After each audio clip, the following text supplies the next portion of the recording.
Gaur egungo arrazak nolakoak diren ez dakit ordea. Deiztekietan kokatzen dira xume-xumeki, mutirraren pean zaldaleaketan sentitzen duten ber.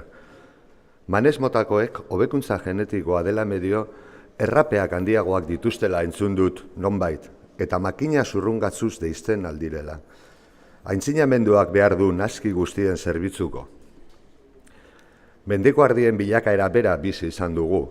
Bakardearen edo dosorearen beldurrak katestaturik saldoan goaz lanera, supermerkatuetara, bilkuretara.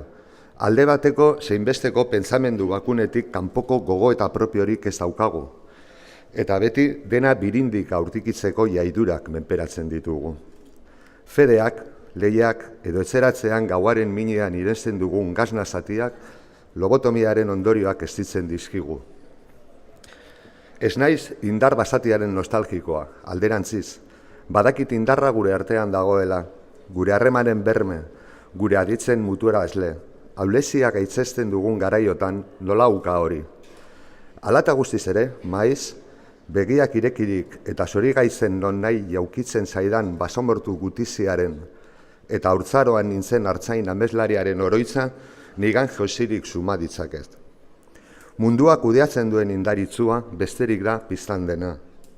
Egoera horretan naizelarik, aski dut bide ertz bateko pentze aberatzetan hartalde bat alan ikustea baketzeko. Orduan, horlegia zuriz txitzatzen duten ardiak orotzaiz eta lehior urrun desiragarri zaizkit. Askapen mugak, balizko gero mehatzatuaren iragarleak.